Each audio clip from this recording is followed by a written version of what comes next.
Chapter 11. Breaking the Wall. If Granny C or village chief were here, they definitely would have scolded Qinmu for fooling around and putting himself in danger. After all, the god voice was different from the collective voice of the maidens in the ruins. Granny C and village chief would have considered it a mistake to use the chant of the devil voice to counter the god voice and break the wall. If the god voice reacted to the devil voice's chant in a strange way, the end result wouldn't be as simple as Qinmu losing just his life. It was possible that his soul could end up being destroyed. However, neither of the two were there to bring this danger to Qinmu's attention, so he didn't know about the risk. As soon as Qinmu learned the devil voice's ancient chant, he tried it out. When his vital qi reached the space in the middle of his eyebrows, the god voice from the 9 heavens above resounded out as usual, pushing back his vital qi. Qinmu recited the devil voice's chant, and both of the voices immediately began to fight one another. Qinmu seized the opportunity to push his vital qi and have it break the spirit embryo wall. However, the god voice always managed to break through his devil chant from time to time, pushing back his vital qi. Despite failure after failure, Qinmu refused to be discouraged and continued to push his vital qi toward the wall. After hundreds of failures, his vital qi finally managed to ram into the spirit embryo wall. However, it didn't break. The spirit embryo wall was still standing. I couldn't utilize all of my vital qi with the god voice distracting me, Qinmu thought to himself, somewhat understanding what had happened. Because of that, the wall didn't break. Having identified the problem, Qinmu continued his efforts to break the wall. Numerous failures later, he finally managed to hit the spirit embryo wall with his vital qi once more. Just like the first time, the wall didn't collapse. Not long after that, he succeeded in hitting it a 3rd time, then a 4th time, and then a 5th time. Since Apothecary had been teaching him how to refine herbs into medicine, Qinmu had developed a nearly endless patience. Refining herbs tested one's patience, wisdom, vision, and finesse. Among these traits, patience was the most important. If a person wasn't patient, they would never be able to concoct effective medicine. Countless failures later, Qinmu could finally hear a cracking sound emanate from the space between his eyebrows. This sound rang out like a gentle, heavenly melody. Even though Qinmu possessed a strong will, he couldn't help but get excited. A crack the shape of a lightning bolt appeared in the spirit embryo wall. The spirit embryo wall was invisible, so it could only be felt, not seen. The moment the crack appeared, a ray of light shone from his brow in the shape of a lightning bolt. As it did, it gave Qinmu a wondrous feeling. If a person were to close their eyes, everything would go completely dark. They wouldn't be able to see the space between their eyebrows, the spirit embryo divine treasure, or the spirit embryo wall. If a person's vital qi created a crack in their spirit embryo wall, they would be able to see a ray of light shining out from the darkness in the shape of a lightning bolt. Once that happened, they would be able to see their spirit embryo wall. Not only did Qinmu see his spirit embryo wall, he could even see the spirit embryo divine treasure through the jagged crack in it. The spirit embryo divine treasure radiated an intense, brilliant light. This sparkling light and thick vital qi bled through the lightning bolt-shaped crack and fused with the vital qi outside the wall. The vital qi on the other side of the wall with the divine treasure was much purer and stronger than the vital qi that Qinmu had cultivated all this time. However, they were similar in that both did not possess any attributes. Qinmu strongly believed that the vital qi he cultivated came from his overlord body, so he was perfectly fine with it being devoid of attributes. Aside from just vital qi, something more mystical lay hidden inside the spirit embryo divine treasure. However, since the wall only sported a jagged crack and hadn't been completely broken, Qinmu couldn't see what else lay within. Qinmu's heart sank as the lightning bolt-shaped crack began to close. The spirit embryo wall apparently wasn't as simple as he thought it was. Although it had a distinct shape most of the time, the formless energy that it consisted of was like a sticky glue. As a result, it could repair itself whenever it was breached. One wouldn't be able to break the spirit embryo wall unless they completely demolished it in one go. My vital qi still isn't strong enough. However, the more cracks I make in the wall, the stronger my vital qi will get. My vital chi will eventually become strong enough to completely break down the spirit embryo wall. The moment he finished raising his spirits, the crow of a rooster jolted Qin from his meditation. The sound stirred his heart, and he quickly opened his eyes. Among the strange beasts around Qin were a few bald-neck roosters. Each of them was abnormally large and intimidating, being as tall as a normal human. Their feathers were magnificent, but none grew from their necks. These were the birds that had just crowed. "It's almost morning," Qin said in realization, awakening from his trance. Hazy rays of light started to appear in the eastern skies, signaling that dawn would soon break. It was too late for Qin to try and completely break down the spirit embryo wall. It was good that he had finally figured out how to break down walls. As long as he managed to escape the grasp of senior brother Chu and senior sister Qing, he would have all the time in the world to break them. Even though he had only managed to create a crack in the spirit embryo wall, Qin cultivation had improved to the point where he was confident that he could escape from them. "It's almost morning," senior brother Chu stated solemnly. "Our 3 junior brothers died at the hands of this little devil," senior sister Qing said coldly. "Their souls in heaven wouldn't be at peace if we let him escape." Qin stood up and stretched his body, pretending not to hear them.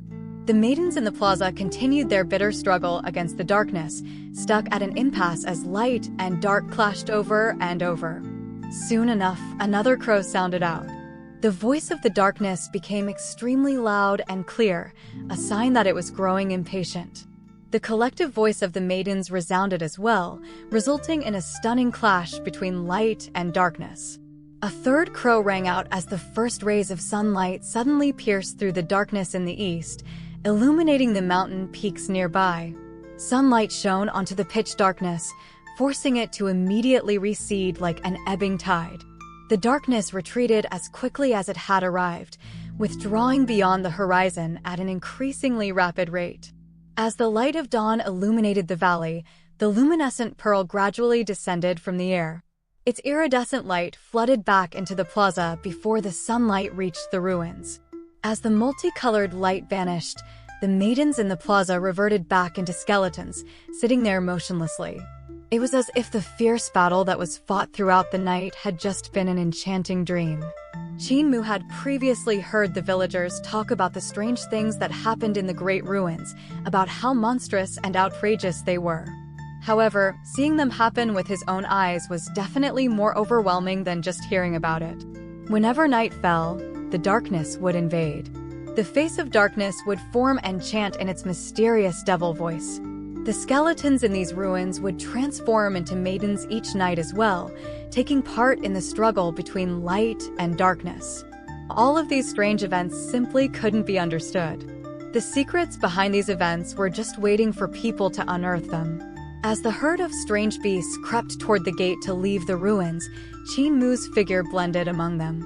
The peaceful beasts seemed to have an unwritten rule forbidding conflict within the ruins, but they would probably become extremely dangerous again as soon as they were outside. On the other side of the herd, senior brother Chu glanced at senior sister Qing, and both of them blended into the herd as well. They slowly made their way over to Qin. The herd continued walking out of the ruins in an orderly manner when, suddenly, a sword quietly shot toward Qin from behind.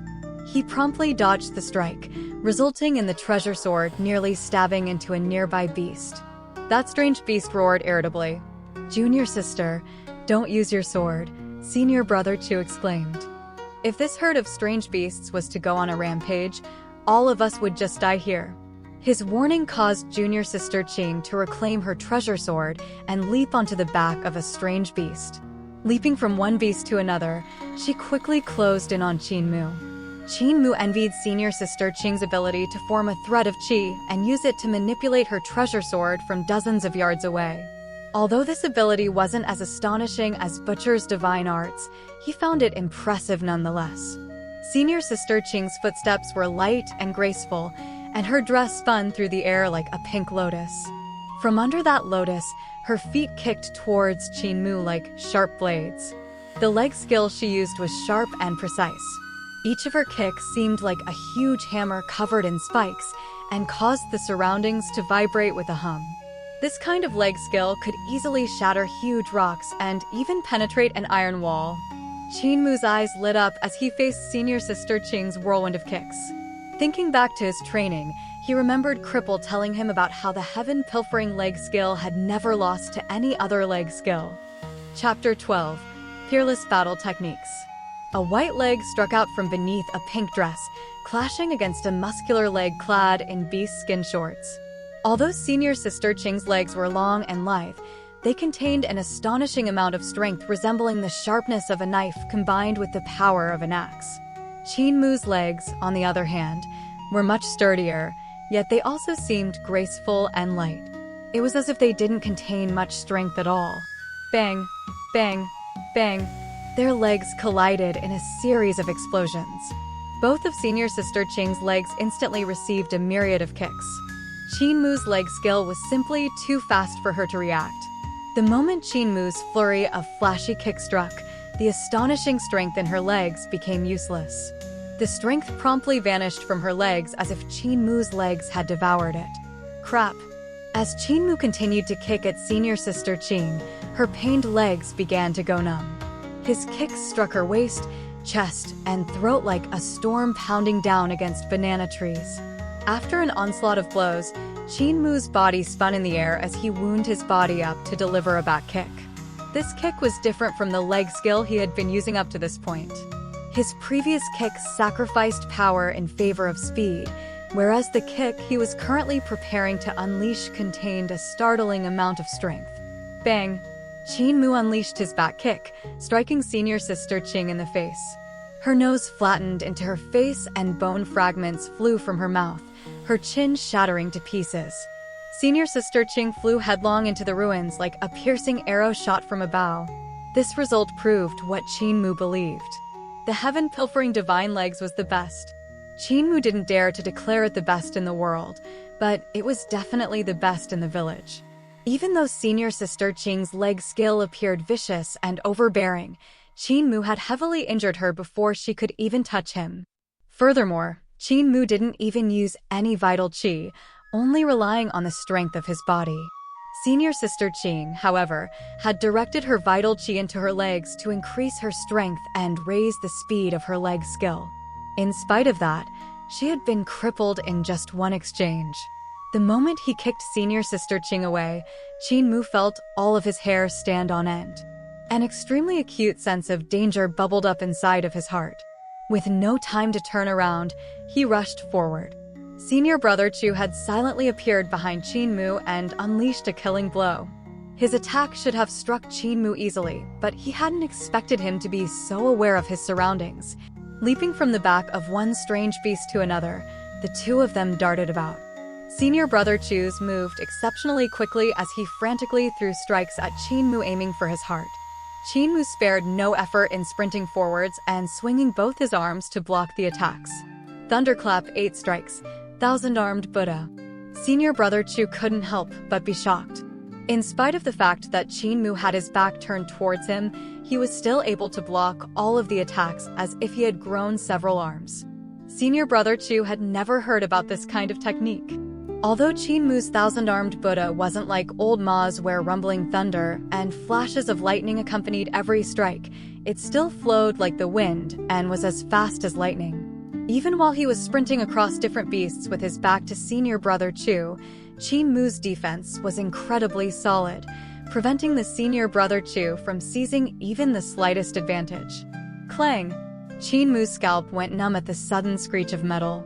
He immediately glanced down at his arm and saw blood flowing from where he had been injured by a sharp sword.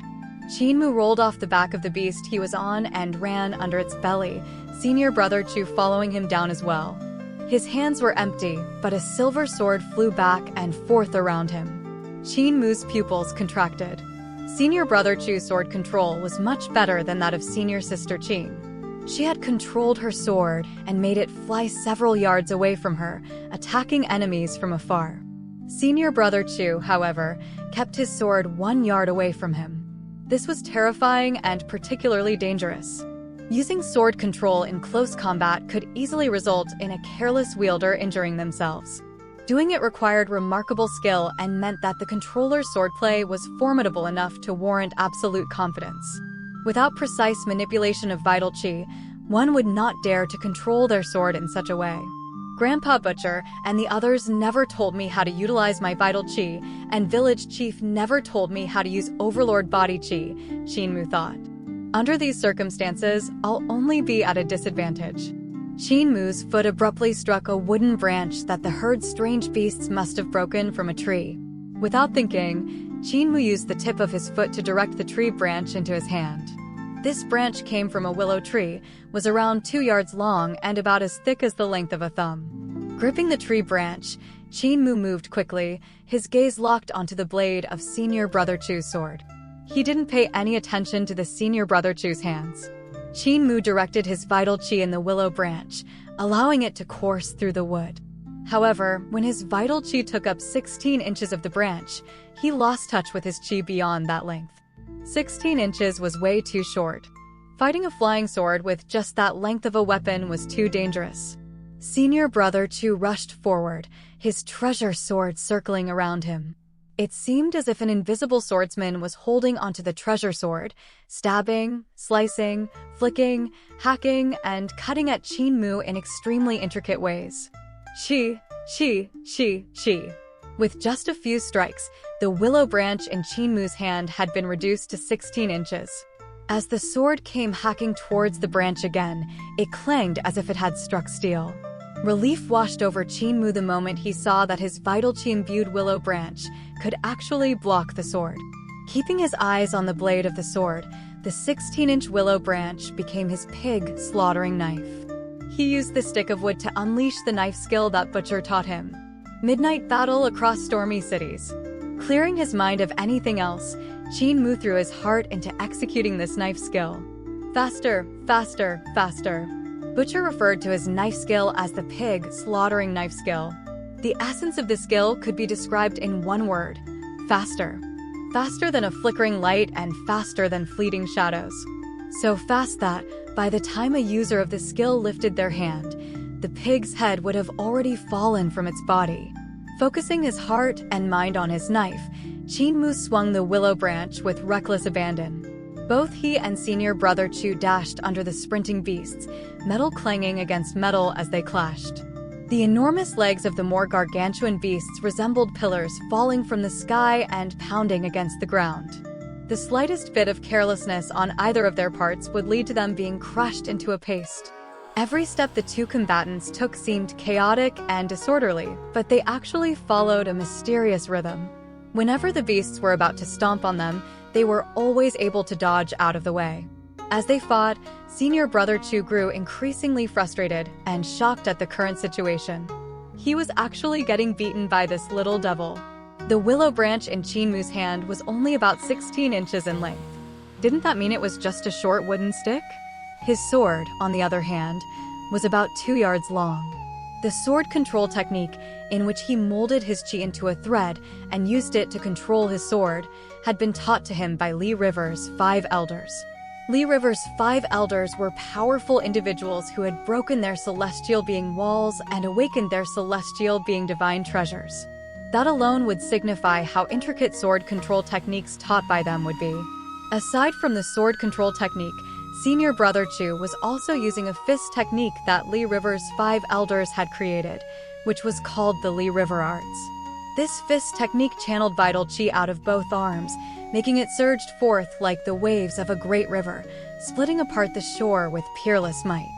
He hadn't trained it to the level of divine arts, but its power was no small matter. With it, breaking a boulder or crushing rocks into dust was child's play. Yet, in the face of the little devil's small wooden stick, these 2 grand techniques were full of flaws. That wooden stick constantly broke through his defense, raining blows all over his body. Bumps adorned Senior Brother Chu's head, and bruises covered his body. How could he not be frustrated? However, he was more horrified than frustrated. If the wooden stick in Shinmu's hand were a knife instead. Senior Brother Chu didn't dare imagine the consequences. All of this was too terrifying. This teenager's head didn't even reach his chest. He was 11 or 12 at the most. Even if he had started cultivating in his mother's womb, he shouldn't have been able to reach such an obscene level of skill with his frightening techniques. The cultivation of his vital qi, senior brother Chu thought to himself, noticing Qin Mu's weakness and calming down. His techniques may be extremely polished, but his cultivation is pathetically weak. Actually, it'd be more accurate to say that he doesn't possess a spirit body. He might just be an ordinary human. He eventually came to a crucial conclusion. Qin Mu was an ordinary person. He didn't possess spirit body and hadn't awakened his spirit embryo divine treasure. He had probably cultivated using basic techniques, such as the Daoyin technique, enabling him to develop a certain amount of vital qi. However, the vital qi that an ordinary person cultivated contained no attributes, preventing them from unleashing much power. This was the reason why Qin Mu's offensive techniques, although better than senior brother Chu's, weren't much of a threat. They didn't have any power behind them. The knife skill this devil brat is using should be a divine art. He just hasn't trained it enough to be able to exhibit its power, senior brother Chu thought. If I could get a hold of this divine art. Senior brother Chu's heart began to feel better. Although Qin Mu couldn't use the knife skill to its full potential, he, on the other hand, was still able to show part of its power. If the knife skill was in his hands instead, it would definitely be frightening. He could tell that Qin Mu's knife skill was a type of battle technique. The divine arts of battle techniques and sword control techniques were different. Sword control techniques freed up a person's hands, allowed your sword to fly and kill enemies on its own, and helped make a person's sword skills agiler. The free hands would then be able to attack enemies at the same time as the sword, resulting in a more varied fighting style. Battle techniques, however, were different. Battle techniques followed the most primitive path that required both of a person's hands to control their weapon, allowing their vital qi to surge into the weapon, increase the power of their attacks, and make their divine art much stronger. A few hundred years ago, when both techniques existed side by side, practitioners who cultivated battle techniques and practitioners who cultivated sword control techniques always butt heads over which techniques were superior. However, a genius heir to a lineage of sword control users suddenly appeared out of nowhere and started slaughtering strong practitioners that cultivated battle techniques. The practitioners were either killed, crippled, or fled from him. This genius was none other than the #1 man below the gods, the one that Eternal Peace Empire had crowned as their imperial preceptor. Few people cultivated battle techniques anymore. Through generations without a successor, top-tier battle technique divine arts were lost. Only low-quality battle techniques were handed down now. Yet a genuine, top-tier battle technique was still extremely powerful, and senior brother Chu strongly believed that the knife skill Qin Mu demonstrated was a real, top-tier battle technique. I definitely need to get my hands on this battle technique, senior brother Chu exclaimed inwardly. Once I subdue him, I'll force him to reveal the cultivation method of this battle technique no matter what. Qin Mu's small wooden stick frantically continued to strike senior brother Chu, who was doing everything he could to try and block them. He couldn't block all of them though, and he received hundreds of hits over a short period of time. Senior brother Chu grew increasingly frustrated as his face became more and more swollen and the pain racking his body intensified. The more frustrated he became, the sloppier his fighting got, causing the number of times the wooden stick struck him to get larger and larger. It was just a short wooden stick without any power. However, when combined with Qin Mu's strength and the ongoing beating, the damage it caused started to accumulate. Senior brother Chu's body ultimately took a significant amount of damage from that wooden stick, a damage that steadily increased. He's going to beat me to death. The realization made senior brother Chu's blood run cold. Chapter 13. Beaten to death. Senior brother Chu was finally frightened.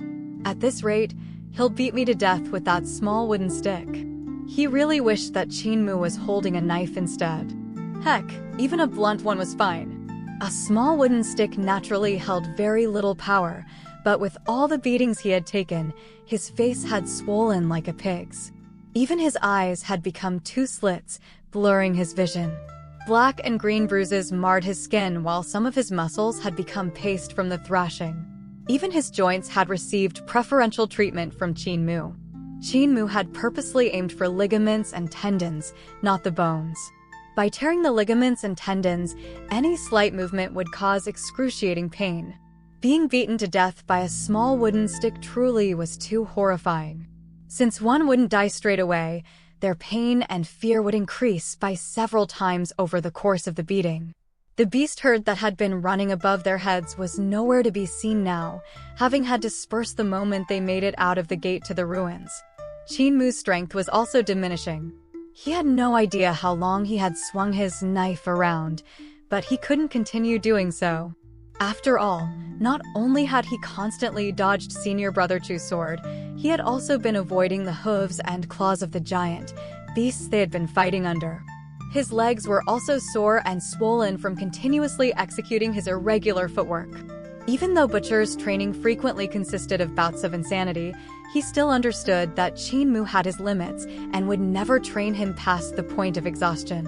Qin Mu no longer had the strength to continue swinging his knife and was relying on just pure willpower to keep going. He knew that, as long as Senior Brother Chu had even the slightest bit of vital chi remaining, it was his head that would roll. He could only continue beating Senior Brother Chu to death. Thud. Senior Brother Chu collapsed to the ground, unable to endure the beating any longer. His treasure sword dropping with a clank. Qin Mu threw his wooden stick away and grabbed the sword, but couldn't lift it up. His arms were devoid of strength. Qin Mu stumbled forward and kicked the sword hilt instead. Its tip slowly angled towards Senior Brother Chu who, barely aware of his surroundings, tried his best to squirm away. But he couldn't. His ligaments and tendons were a complete mess.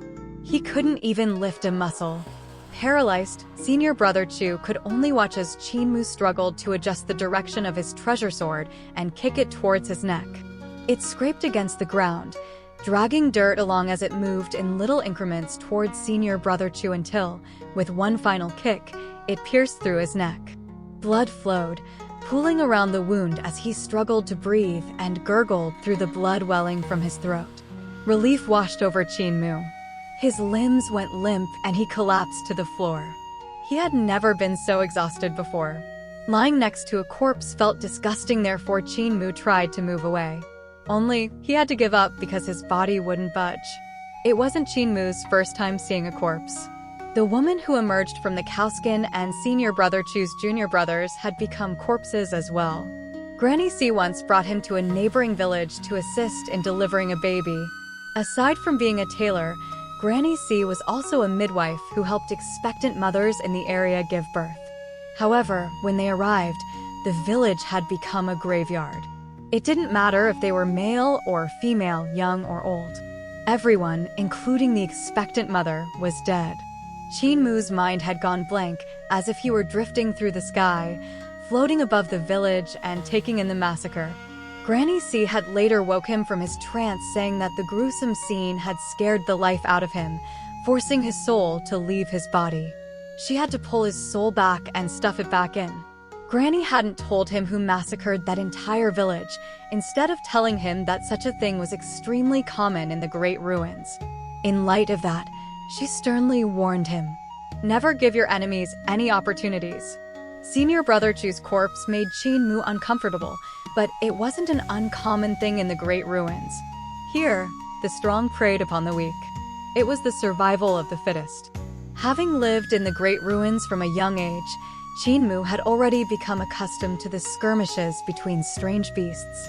To him, Senior Brother Chu's corpse was no different from the corpses of animals. As he lay there trying to blend into the surroundings, Qin Mu suddenly heard footsteps approaching. He struggled to turn his head towards the sound and identify what was causing it. To his complete shock, it was Senior Sister Qing who greeted him, her face swollen beyond recognition and resembling a pig's. Step by step, she limped over to him using her treasure sword as a crutch. Qin Mu tried to stand up, but his limbs were all swollen with pain. He could only wait there, silently cultivating the Overlord Body 3 elixir technique. His vital chi slowly became active, gently welling up and flowing towards all of his aching muscles. Wherever his vital chi went, the pain would lessen, his senses sharpening as the burning sensation died down. Senior Sister Qing continued to limp towards him, step by step. Fighting Qin Mu had essentially left her legs crippled. Her face had also received countless kicks, the last of which is the most ruthless. Qin had put all of his strength into that kick, flattening her delicate features like the tail of a poisoned dragon. In its current, swollen form, her face looked as bloated as noodles that had been left to soak overnight. All of her teeth were gone, blood and saliva dripping from the corner of her mouth and splashing to the floor. Her hands, however, were surprisingly fine as they gripped her treasure sword in a way that clearly expressed her hatred and desire to rip Qin into 1,000 pieces. Qin tried to cultivate faster, urging the Overlord Body 3 elixir technique to speed up.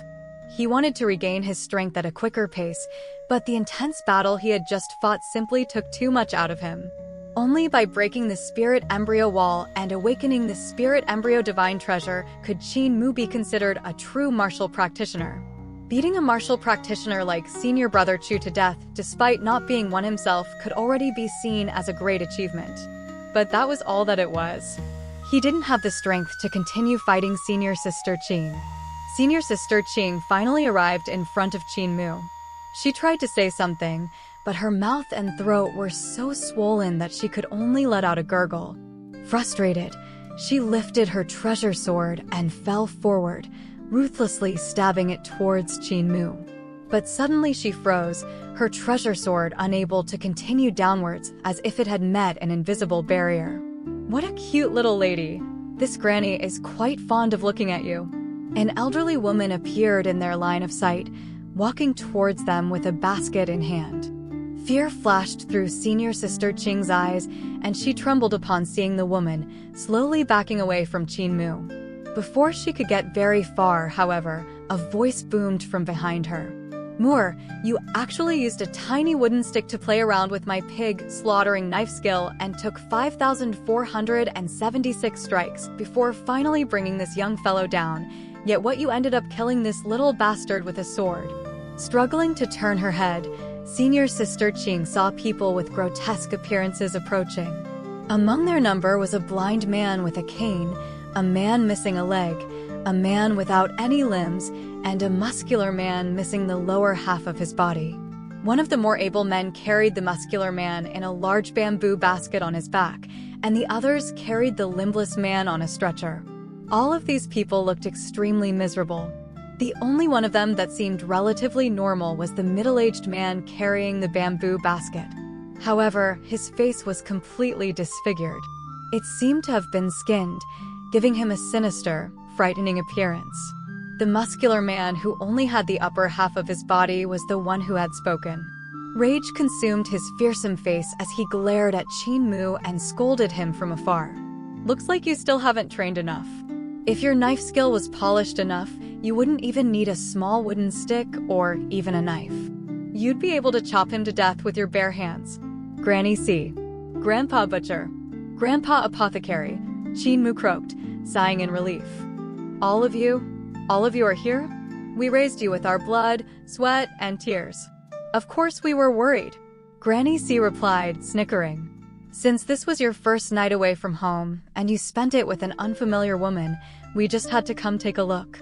Qin blinked his eyes and asked, "How long have all of you been here?" "We've been here since you were furiously clashing with that young fellow under the bellies of those beasts." Butcher snorted. "How else would I know that you used a total of 5,476 strikes?" Qin's face blackened.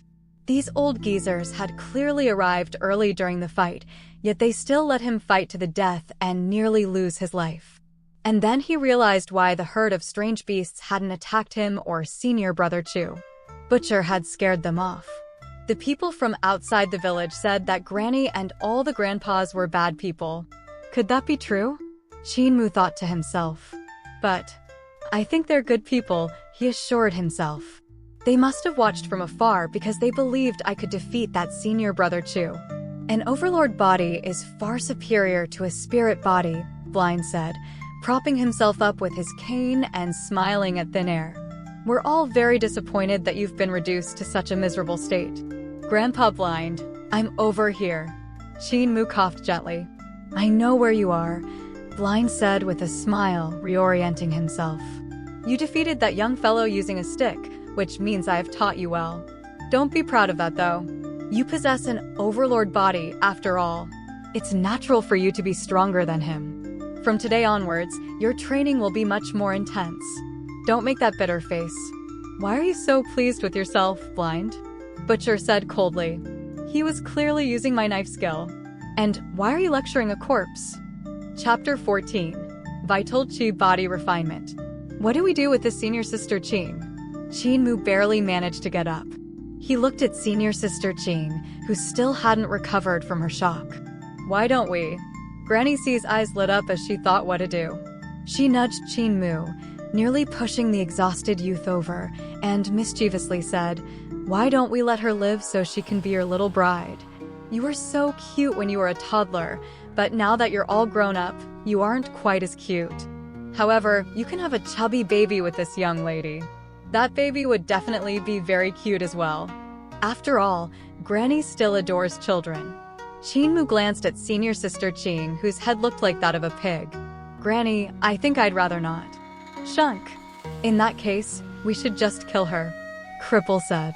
Unknown to everyone else, Cripple had appeared behind senior sister Qing. He stabbed her through her heart, an innocent smile on his face. "Gee, Grandpa Cripple, why did you kill her?" Qin Mu asked, stuttering. Cripple pulled his knife out, his smile developing a hint of confusion. "You said you didn't want her, so she obviously needed to die." Qin Mu felt resentful, though not because he wanted to make a baby with senior sister Qing. He was just a child of 11 or 12 years after all. Aside from these old monsters he saw every day, the people in the neighboring villages were also fiendish existences. It was rare for him to meet someone around the same age as him. Even without playmates, he still had the heart of a child. "Let's go home," village chief declared as he turned his head to look at the ruins in the valley. "All of us are disabled in some way, so no one can carry you. You will have to walk back on your own." Apothecary smiled at Qin Mu, then said, "Ah, that's right. We prepared the blood of the 4 spirits. Since you didn't come home last night, I still have some with me." Qin Mu nodded, receiving 4 porcelain cups that Apothecary handed to him. Drinking the blood of the 4 spirits, he struggled to walk as he circulated the Overlord Body 3 elixir technique and digested the power of the blood of the 4 spirits. While he did that, he also told everyone about the weird things that had happened in the ruins. Granny C's calm expression wavered. "Devils and gods? A huge face made of darkness and skeleton maidens? Interesting." The other villagers also found Qin Mu's account interesting, but none of them had any other opinions. As a result, Qin Mu couldn't help but ask, "Granny, aren't all of you curious about the story behind the ruins?" Apothecary sighed. The kingdom of gods which prospered in the past was reduced to ashes long ago. Now you tell us that gods' bones were clattering and dancing in the night. Could it be that they still refused to die? Death stared at Apothecary, reading his lips, then replied, "Regardless of their unwillingness, what reason do they have to exist after already dying? There's no point in caring about the story of this place." "Are you really deaf?" Apothecary asked suspiciously, looking at Deaf's ears. Forged from snow-white iron, Deaf's ears were completely metal. They replaced the flesh and blood ears he would have had and had even covered up his ear canals. Deaf plucked the metal ears from both sides of his head. 3-inch iron plugs jutted from the inner portions of the ears. These needed to be inserted into his ear canals in order to keep the metal ears fixed to his head. "Stab these into your ear canals," Deaf retorted coldly. "Then you'll find out if I'm really deaf." Apothecary smiled slightly and kept quiet. Deaf then plugged his 2 iron ears back into his ear canals, turned to mute, and said, "These ears have been getting kind of uncomfortable recently. I need you to help me adjust them." Mute the blacksmith nodded in reply. This elderly family left Qin Mu speechless. He didn't understand how all of them could be so much more interested in Deaf's ear canals than the ruins. "Moore, there are simply too many mysteries in the great ruins," Granny C said with a smile. "Aside from the kingdom of gods in this valley, there are countless other mysteries out there. If you spend all of your time thinking about them, you won't be able to get anything else done." As their group walked in the direction of disabled elderly village chief solemnly said, Since you were able to trade blows with that youth's treasure sword, using just a 16-inch wooden stick as a knife, it's clear that your strikes weren't weak. This experience has helped you improve significantly. Why can't I control objects like they did? Qin Mu asked, his heart quivering. My vital chi couldn't fill more than 16 inches of that willow branch. He was extremely envious of the youths who were able to control their swords using vital chi when he couldn't. Apothecary shook his head in silence. The vital chi of an ordinary person had no attributes. Controlling objects was impossible for them because ordinary vital chi could not be used to perform such techniques. As an ordinary human, being able to use his vital chi to support 16 inches of a willow branch, then use that willow branch to fight against a martial practitioner like Senior Brother Chu without it breaking was already a remarkable accomplishment for Qin Mu. Neither your overlord body nor your spirit embryo divine treasure has awakened yet, so there's no need for you to be worried.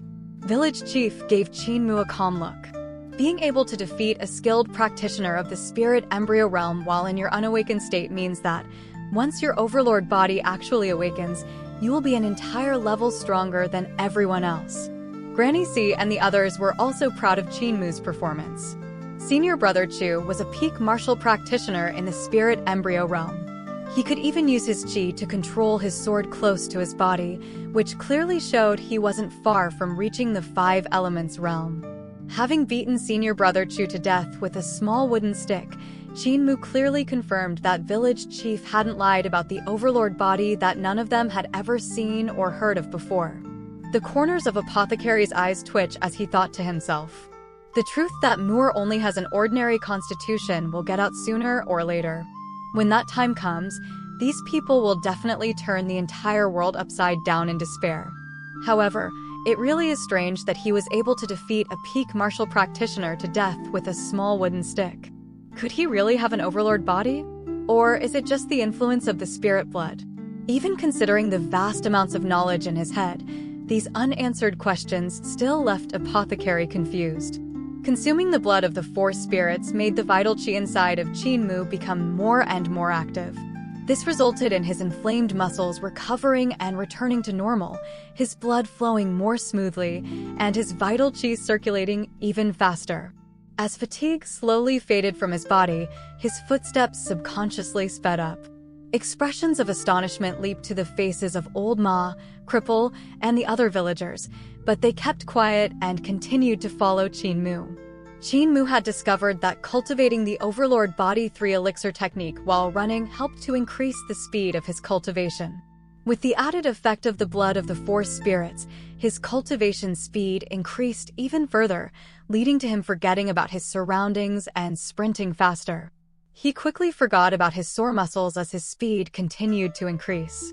His vital chi circulated throughout his body faster and faster, permeating his flesh, bones, hair, and nails. Sprinting as fast as he could, Qin Mu's current speed gradually surpassed his previous top speed.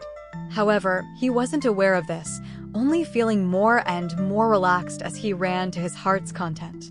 Murky drops of sweat eventually began to pour from his body. Mixed into his sweat were bits of black filth and white granulated fat. Only, Qin Mu didn't sense any of the changes occurring in his body. Apothecary and village chief secretly exchanged looks of amazement. Old Ma, when did your vital chi start refining your body? Apothecary asked out of the blue. I was at the pinnacle of the spirit embryo realm at the time, Old Ma replied seriously. I had been training my fists when I suddenly unleashed my first divine art, fist body refinement art. My vital chi resembled azure dragons coiling around my arms. Apothecary then looked at Cripple, who also answered. I was also at the pinnacle of the spirit embryo realm. The day it happened, I was trying to catch up to the wind. I wanted to walk through the sky and step on the very cusp of that gust of air, when suddenly, in the next moment, I discovered the marvel that is vital chi body refinement. My vital chi began whistling out of every pore in my body as if it were wind, and I grew extremely excited. However, right after that, I fell out of the sky and nearly died. It was the same for me, Apothecary said with a sigh. I had been trying to refine my body using my spirit embryo divine treasure as a furnace and my vital chi as herbs. This led me to find out about the wonder of vital chi body refinement. Only then did my vital chi baptize my body like fire. Qin Mu, on the other hand, hasn't even broken his first wall, yet he's already begun body refinement.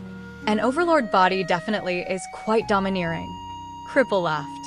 We the spirit bodies can't help but be envious. Apothecary wore a strange expression but didn't say anything else. An overlord body? If Qin Mu really had an overlord body, he wouldn't have been so surprised.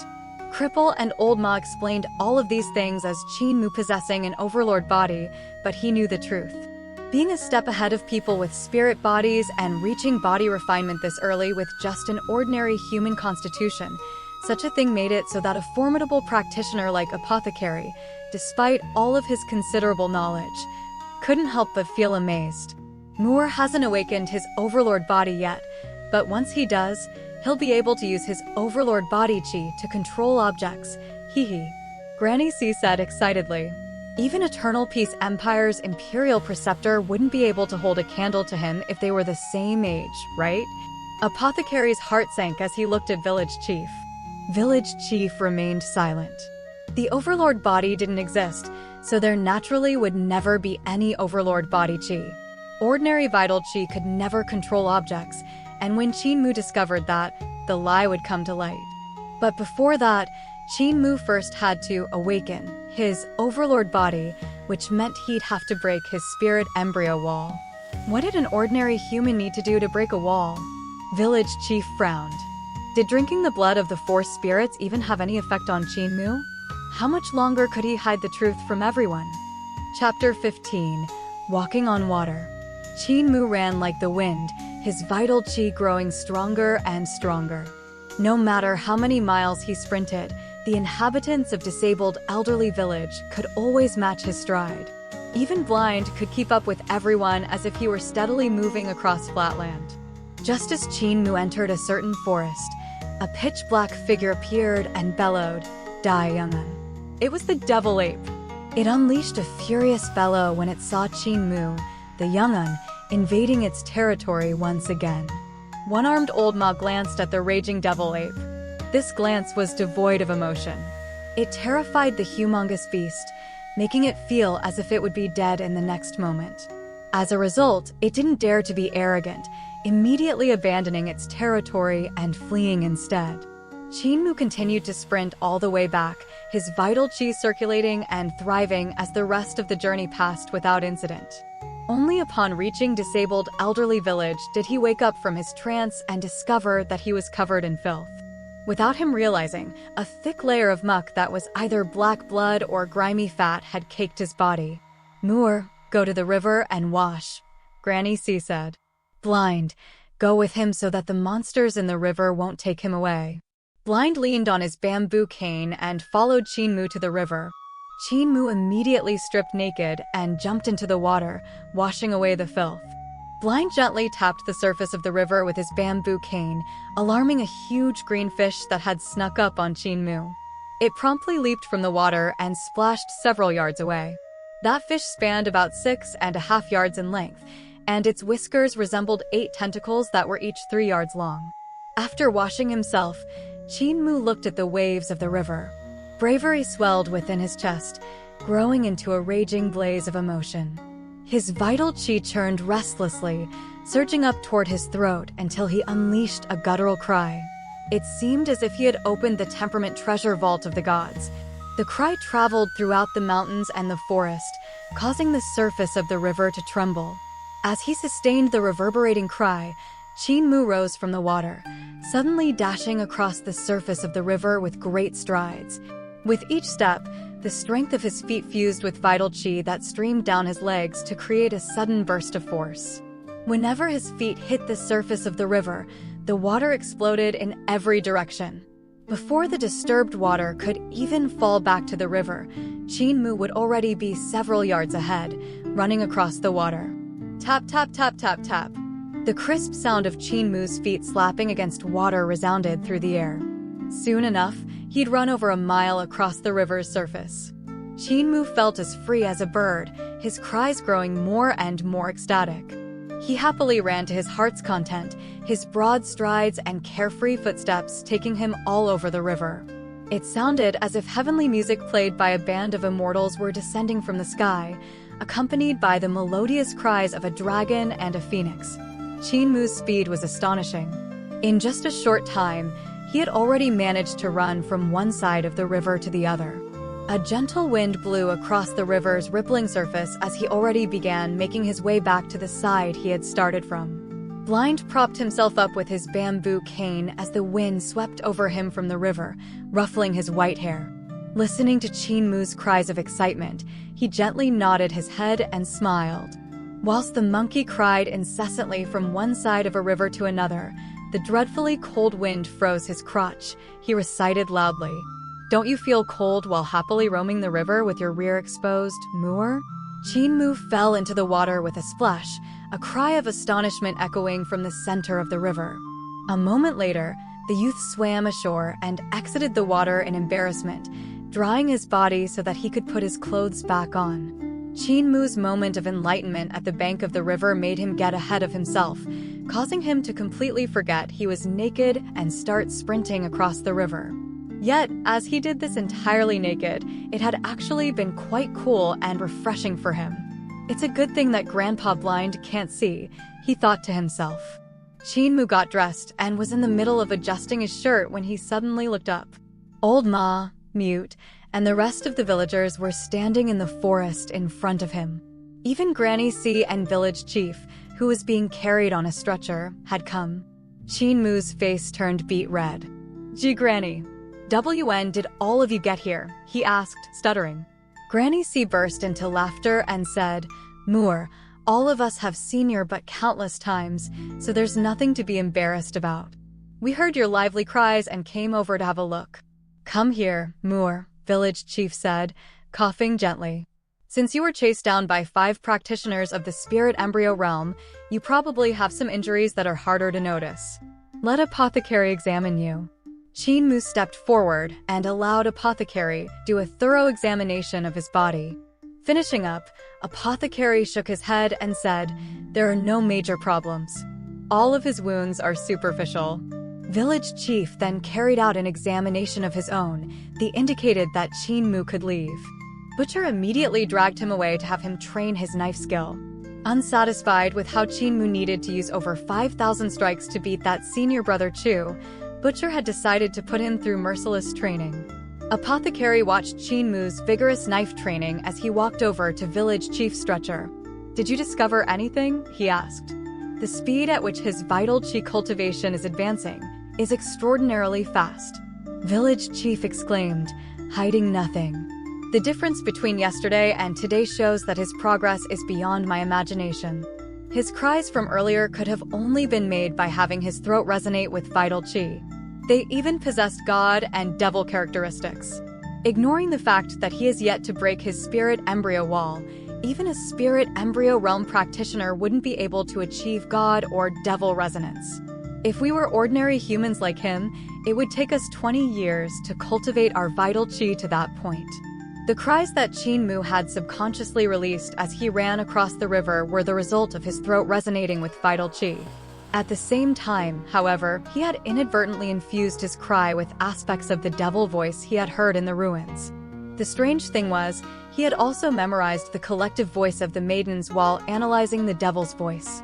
Therefore, he had committed every single part of their god voice to memory. As a result, his had also infused aspects of the god voice into his cries without realizing it. When the others heard Qin Mu's cries, they considered them normal because they couldn't detect the profoundness behind them. However, since Village Chief could hear it clearly, it definitely wasn't a small matter. God and devil resonance. Apothecary jumped in shock. How did he achieve such a thing? It's simply too terrifying to achieve 20 years' worth of cultivation overnight. Could the blood of the 4 spirits have caused this? Village Chief shook his head. Even though the blood of the 4 spirits can improve his constitution and vital qi, enhancing them to such a level is impossible. Apothecary thought deeply to himself, then replied, "Could it be that Moor is actually a natural genius? Could he have been the perfect seedling for cultivation since he was born? Why would a natural genius have the constitution of an ordinary human?" Village Chief frowned. A natural genius would have been born with a spirit body. Furthermore, to actually achieve God and devil resonance, which genius could do such a thing? Is the God and devil resonance in his cries good or bad? Apothecary asked. I have no idea, village chief replied. I heard both God and devil resonance in his cries. The God voice and the devil voice within them were fighting against each other. I'm not sure if that's good or bad. Apothecary gaze faltered and he asked, if that's the case, where did the God voice and the devil voice come from? I don't know. The heads of both men began to ache. It had been a long time since they had a headache because they couldn't understand a situation. The number of things they couldn't understand had only continued to increase ever since they adopted Chinmu, who had floated down the river as a baby. Night soon fell, and disabled elderly village was once again shrouded in darkness. At a certain wooden house, Granny C slept in her room and Chinmu slept on his own. Halfway through the night, a somber voice resounded within the mind of the unconscious Chinmu. A melodious voice echoed in response. These were the God and devil voices from before. They started to fight each other, their voices growing noisier and louder. The resonance of the God and devil voices slowly intensified into a clash between darkness and light. Within his mind, Chinmu suddenly turned into a formless soul floating in the sky above that clash, blankly staring below him. The location of this fight between darkness and light looked exactly like the ruins where he first witnessed such a spectacle. However, this place was much more vast and majestic. The darkness resembled tentacles constantly piercing through the light, while the light would suddenly strike in short bursts, wiping out the darkness. Moments later, Chinmu was finally able to clearly see what made up the darkness and the light. The darkness was actually endless waves of devils swarming toward the light like gushing tides. The devilish voice wasn't the voice of a single entity, but the war cries of billions of devils. This was the same for the light. It was actually a sea of gods wearing golden armor crying out, swarming to fight the devils.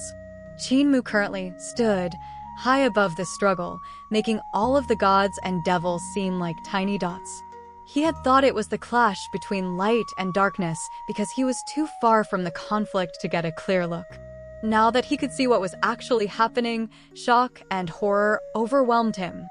Chinmu suddenly opened his eyes, his body drenched with sweat. He realized that the vociferous voices of gods and devils were filling his mind, threatening to split his head in two.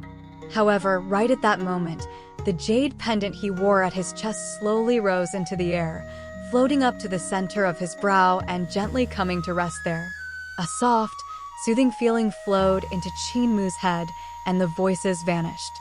Chinmu sat up abruptly, breathing deeply as confusion filled his heart. He had no idea what had just happened. Moments later, he left the house and walked through the village, comparing his jade pendant and the ghostly glow of the village's stone statues. Darkness enshrouded everything outside the village, so the jade pendant gave off a similarly ethereal glow. Chinmu stared at the pendant in a daze, his eyes shining with its glow. He seemed to be unable to take them off of it. Unknown to him, Granny C approached from behind and happened to see this haunting scene. Even though we have disabled elderly village raised him, he doesn't belong with us, she thought to herself, heart aching terribly. He'll have to leave someday. Then, all of a sudden, determination appeared in her eyes as she resolved herself. The outside world is much more dangerous than the Great Ruins. He isn't strong enough. Not yet. Chapter 16. The Little Girl in the Temple. Bright Eyes stared at the jade pendant. Even though Chinmu was only 11 or 12 years old, he already understood many things. Another time that Chinmu went with Granny C to help deliver a baby, unlike the other tragic outcome, it went smoothly. The sight of the loving family warmed his heart.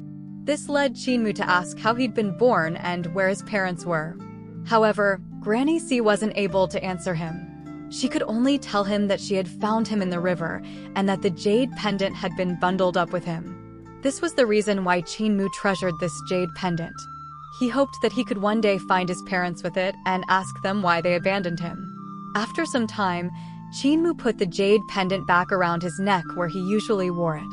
His expression became peaceful as he stored this bizarre incident deep in his heart along with the mystery of the pendant.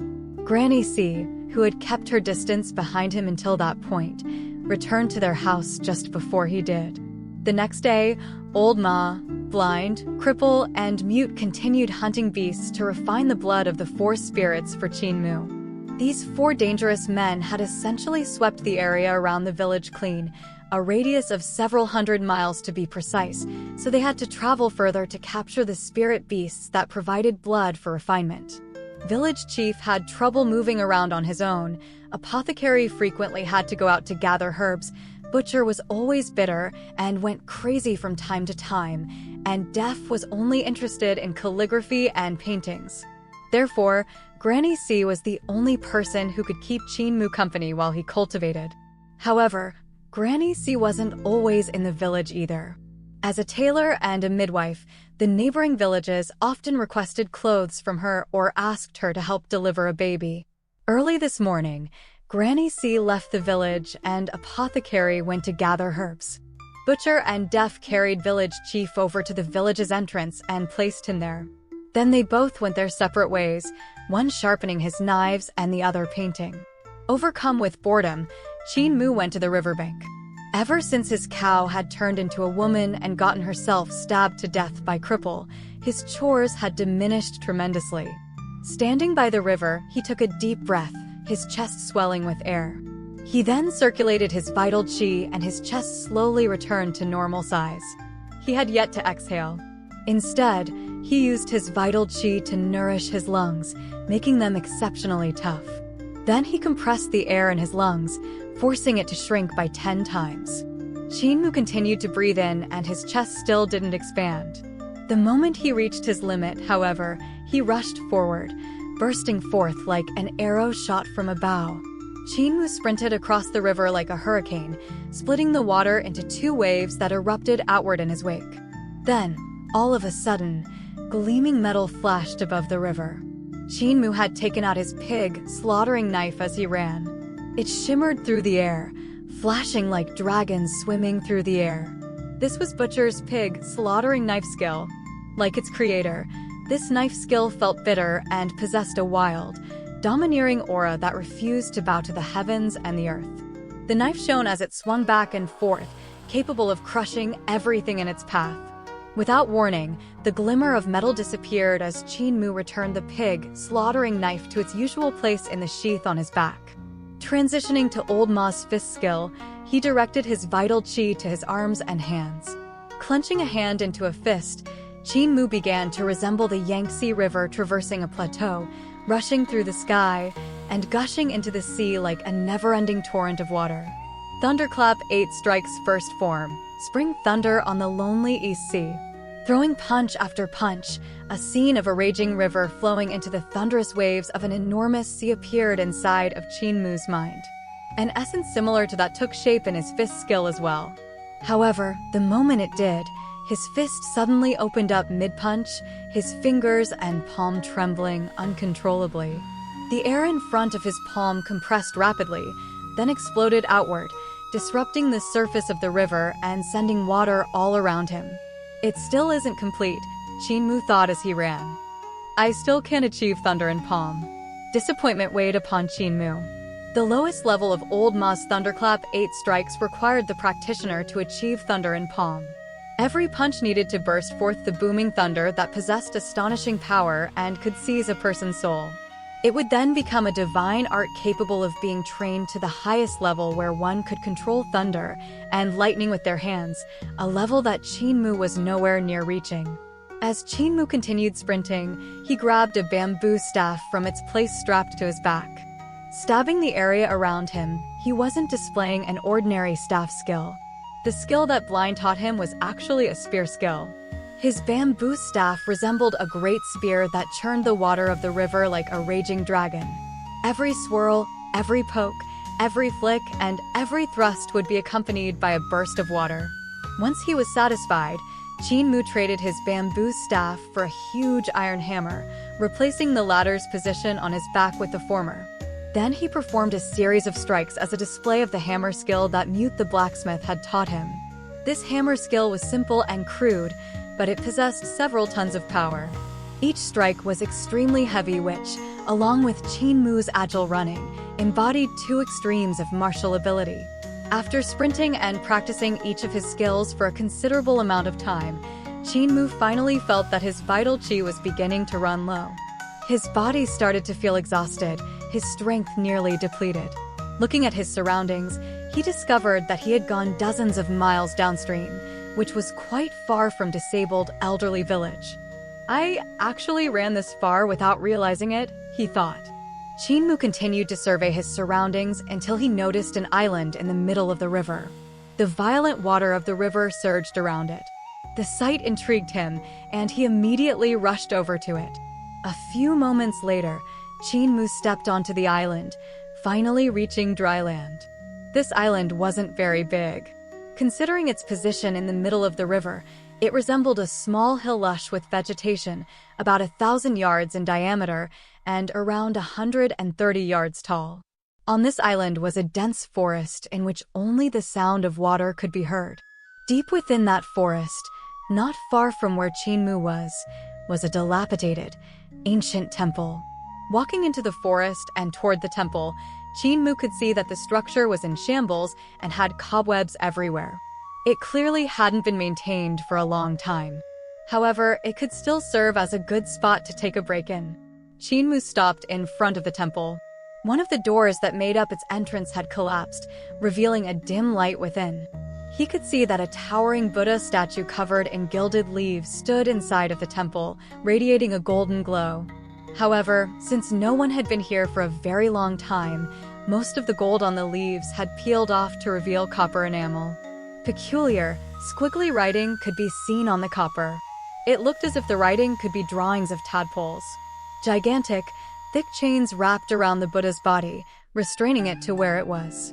Following the length of the chains with his gaze, Qin Mu saw that they extended from the small temple, stretched all the way to the shore of this island, and plunged deep into the raging river.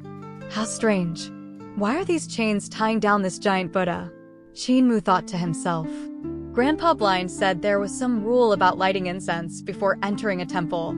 Since I don't have any incense, I can only rest just outside the entrance. Qin Mu cleared his throat, bowed, and paid his respects. This little one is from disabled elderly village which is located near the river.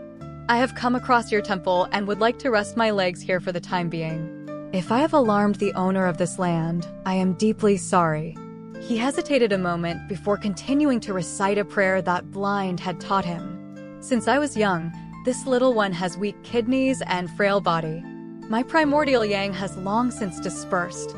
If a goddess sister is present in this temple, please don't hurt me. Blind was an old and experienced wanderer, so Qin Mu firmly believed his words. There shouldn't have been any problem with reciting the prayer just like Blind had taught him. After finishing his prayer, Qin Mu sat down on the stone steps to the temple.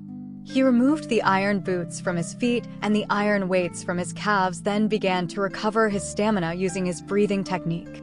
He had been wearing both the boots and the weights the entire time he sprinted across the river. This set had been forged by Mute the blacksmith and weighed much more than his previous set had. Suddenly, gentle laughter echoed from behind Qin Mu. You said something pretty interesting, a feminine voice said. I guess I won't eat you anymore. Oh well. Qin Mu immediately turned around to see who had spoken. Sitting on the palm of the Buddha, laughing at him, was a little girl that looked to be around his age. She was barefoot and wore a simple dress. Her hair had been done up in 3 braids. 2 thin ones came down to dangle in front of her chest, and the third, thicker one hung behind her. Her legs hung over the edge of the Buddha's hand, swinging back and forth. The golden bracelets around her ankles jingled with each movement, complementing her laughter and making it sound even more beautiful like the sunshine of early spring. Qin Mu quickly got to his feet and said, "How may I address Goddess Sister?" "What Goddess Sister?" The girl jumped down from the Buddha's hand and gave him a wide smile, revealing her small canine teeth. "My name is Xian Qinger and I live nearby. I've never seen a Goddess Sister though. What is your name?" Seeing the girl's beautiful smile, Qin Mu figured she couldn't be bad and sighed in relief. "My name is Qin Mu, which means the boy who herds cows." Qin is my surname. The elders in the village would always let me herd the cows. Oh! Xian Qinger walked to behind the remaining temple door and pulled it open so she could get a closer look at him. She then looked behind him and giggled. Where's your cow then? Qin Mu hesitated for a moment before saying, it transformed into a woman, so there no longer is a cow. Such an interesting thing can still happen?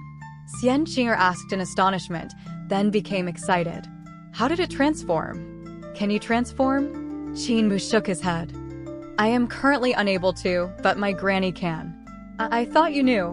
Xian Qinger replied in disappointment. What other interesting things have you seen? Quickly, come in and tell me all about them.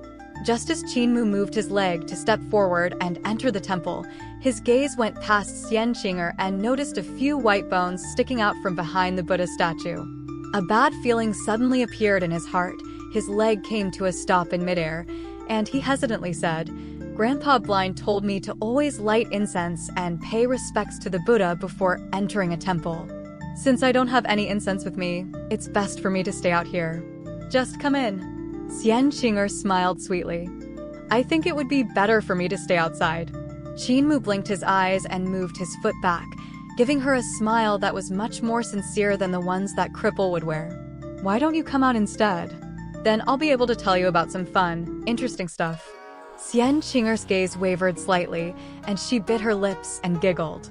I know some shameful things that only a boy and a girl can do. Come in and I'll teach you about them. Compared to her bright, youthful demeanor from before, her sweet breath and charming breath now seemed slightly seductive. Qin Mu's face turned red, and he took short, ragged breaths. I've had weak kidneys since I was young, he said stubbornly. Get in here right now. A guttural roar came out from the little girl's mouth. Chapter 17. Spirit Embryo Wall Break. Xian Qinger's face twisted in anger and became extremely hideous. Her small, girlish form began to bulge and swell as a rattling sound emanated from the lower half of her body. Bony legs pierced through her dress from the inside, extending down to the floor and struggling find purchase. Armored plates of bone rose from within her body, breaking through the skin of her back and making her bend in strange ways. The bones of her arms and hands broke through her skin to reveal extremely sharp claws instead of finger bones. Bone spurs that resembled deer antlers protruded from the back of her head, her face distorting into a visage of unspeakable terror. Her body elongated and grew thicker until it resembled a giant centipede made of bone. Get in here right now, she shouted, her ear-splitting voice resembling countless women screaming their hearts out. Qin Mu looked up at this bone centipede, amazement plastered on his face, before shaking his head and saying, no. The monstrous insect bellowed in rage, its myriad legs skittering against the floor as it moved in circles and attempted to dive through the entrance to the temple. However, every time the monster tried, the entire island would tremble as the chains wrapped around the Buddha shook and rattled. Qin Mu immediately looked over at the chains that led down to the river. They ran from the shore of the island all the way to the temple and wrapped around the gigantic golden Buddha statue. The other end of the chains were then secured to the monster's body. The chains were connected to golden shackles that adorned the monster's body. Every time it tried to dive through the entrance to the temple, the chains would pull it back. No matter how much the monster bared its fangs and brandished its claws, it wasn't able to take even half a step out of the temple. Remaining calm in the midst of this chaos, Qin Mu sat facing away from the temple and cultivated the Overlord Body 3 elixir technique to recover his stamina. After a while, the commotion behind him settled down. Unable to break free of the chains, the monster turned around to shout at the golden Buddha. You goddamn baldy monk. You're the one keeping me here. Are you going to starve me to death? This child didn't even offer any incense, so why won't you let me eat him? The monster circled the Buddha statue in frustration, knocking down the countless white bones that sat behind it. In spite of this, the statue remained motionless. Qin Mu silently snuck a glance behind him, then quickly turned back in shock. All of those bones were human bones. It was impossible to tell how many people had died in this rundown temple. Soon enough, the monster in the temple calmed down, picked up all of the bones, and put them back in their hiding place behind the golden Buddha statue. Then it went back to the entrance of the temple and stared at Qin with bloodshot eyes. "Baldy monk, this is meat at our doorstep, you understand? Meat at our doorstep," it said, staring at the back of Qin head as saliva streamed from its mouth. Sometime later, it changed back to the form of the little girl, Xian Qinger. With one strap of her dress sliding from her shoulder, she giggled. "Come on, young man. Let's do shameful things together." Qin had a very strong will, so he managed to turn a deaf ear to her seduction. When his stamina and vital qi finally recovered, he felt that today's cultivation had resulted in significant improvement. Qin heart stirred slightly, and he figured he might as well gather his vital qi and use the devil chant to try breaking the spirit embryo wall once more. Qi duo samo yi, bo ri samo yi. Qi duo bo ri samo yi. Just as Qin vital qi began rushing towards his spirit embryo wall, a dull rumbling came from inside of the ancient temple. Rays of bloody light ran through the strange markings on the copper enamel of the Buddha's golden leaves. These rays covered the leaves, making them release a brilliant golden glow. Boom! In the midst of the violent vibrations, the golden Buddha statue covered in gilded leaves opened its eyes and radiated an overwhelming aura. An astonishing shout suddenly boomed in Qin ears. "The heretical path of the devils. How dare you be so insolent in front of yours truly and chant the devil incantation? You really are undisciplined and unruly. I shall use my Buddha incantation to subdue you." The expression of frustration on the monster girl's face transformed into one of utter disbelief. The golden Buddha grabbed onto the chains and pulled the helpless monster back to him. "Bad hump."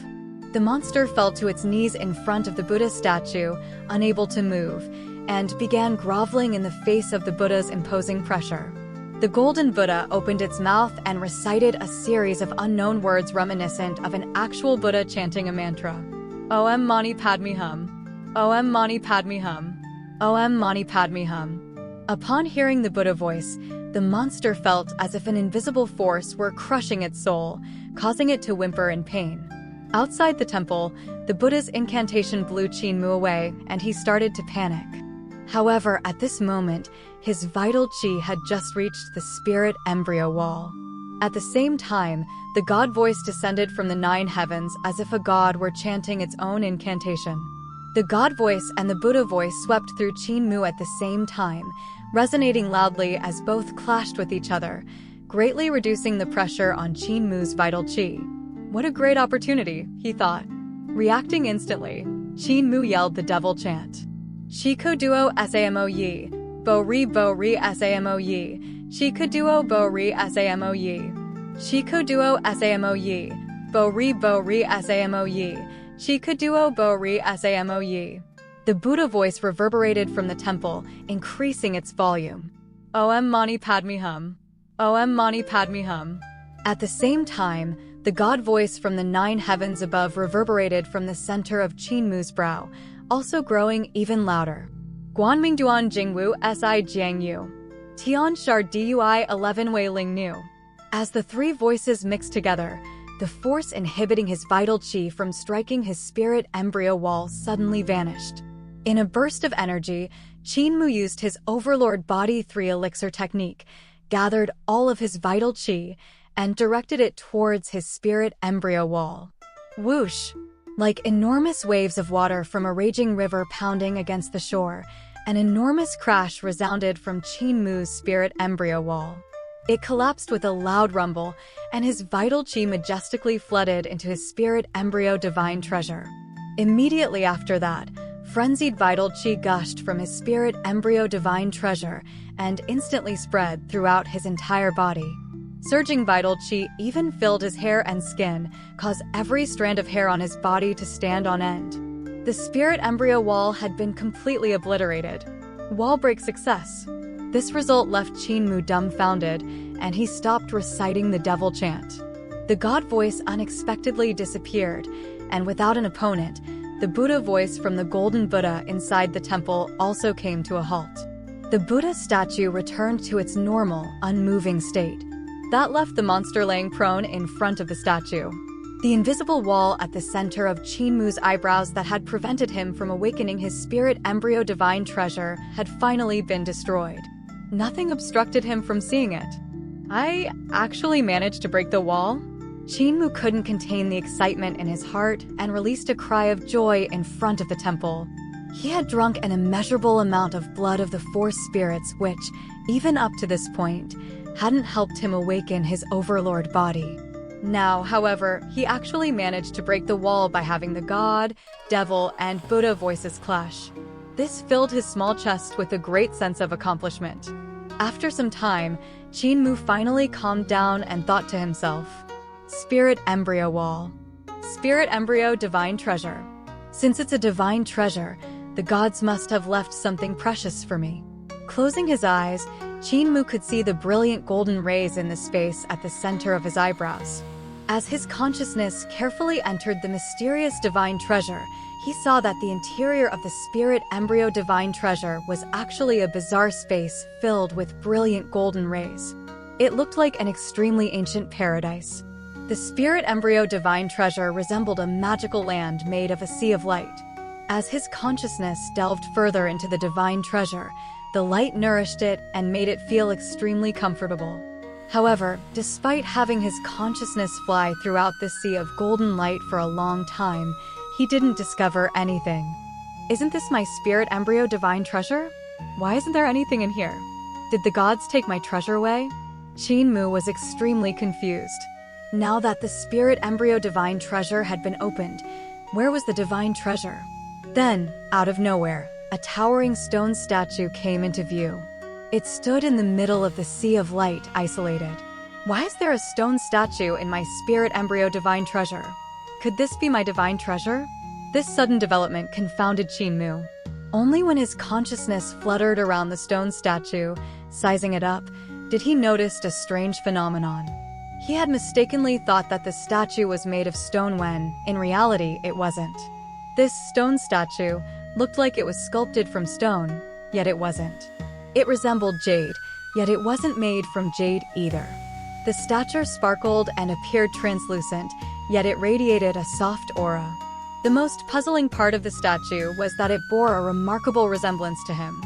However, it actually resembled Qinmu when he was a toddler around 2 to 3 years of age. There is a sculpture of me in my Spirit Embryo Divine Treasure? Could it be that the gods knew what I would look like, sculpted a statue of me, and hid it inside of my Spirit Embryo Divine Treasure? The idea astounded Qinmu. Then, as his consciousness gently came into contact with the statue, he lost all control over it. His consciousness entered the statue. Chapter 18, Horrible Child. Qinmu's vision suddenly went dark, and when regained control of his consciousness, he discovered that it was in statue. What just happened? He thought to himself. Qinmu opened his eyes and tried using them to look around, realizing that he actually could. He then tried to turn his head and discovered that his consciousness had won. He looked down and noticed that his consciousness had merged with the statue, and that the statue's limbs were his limbs. A person's consciousness was supposed to be formless, but his currently had a tangible shape. This situation was incredibly strange. Qinmu felt as if this statue was a kind of spirit. It seemed like energy or a soul, yet it was neither. He found it extremely difficult to explain the feeling it gave him. Spirit Embryo Divine Treasure. Spirit Embryo Divine Treasure. Could this statue be my spirit embryo and only be awakened if I merge my consciousness with it? Is this what Spirit Embryo Divine Treasure means? Qinmu blinked the eyes of his spirit embryo as he understood many things in that instant. Of the 7 great divine treasures of the human body, the Spirit Embryo Divine Treasure was the first. However, this divine treasure normally lay sealed. Since ordinary people couldn't unseal it, they naturally wouldn't be able to awaken their spirit embryo. The Spirit Embryo Divine Treasures of people with spirit bodies, on the other hand, would already be opened. As a result, they would only need matching spirit blood to guide their consciousness to their spirit embryo to awaken it. This meant that a person's spirit embryo could contain a person's consciousness. Maybe the gods didn't bestow spirit embryos upon humanity. Maybe they had purposely sealed them away instead. Thinking up to that point, Qinmu suddenly felt his vital chi flood into the sea of light from outside his spirit embryo divine treasure. His tiny spirit embryo absorbed traces of vital chi, and as the vital chi went in and out of its nose, it gave Qinmu a very soothing feeling. Every time the spirit embryo took a breath, his vital chi became much purer. In addition to that, Qinmu realized that his spirit embryo was also absorbing the golden light of the sea around it. As the light traveled in and out of his body alongside his vital chi, it would mingle with the vital chi. However, Qinmu wasn't sure what that did. He tried to make his spirit embryo stand up, but discovered that this little baby couldn't move, much stand. How do I move my spirit embryo? I should go back to the village to ask village chief, Granny C, and everyone about it. Halfway through this thought, Qinmu's consciousness suddenly returned to his body, and he opened his eyes. Violent coughing could be heard from inside the temple. The monster that resembled a young girl hadn't died yet. It was kneeling in front of the Buddha statue, coughing up huge amounts of blood. After a moment of contemplation, Qinmu walked into the temple. Seeing Qinmu actually enter the temple completely surprised the monster, and it struggled to get up. Walking towards it, Qinmu said the devil incantation. Shiko duo samo yi, bo ri samo yi, shiko duo bo ri samo yi.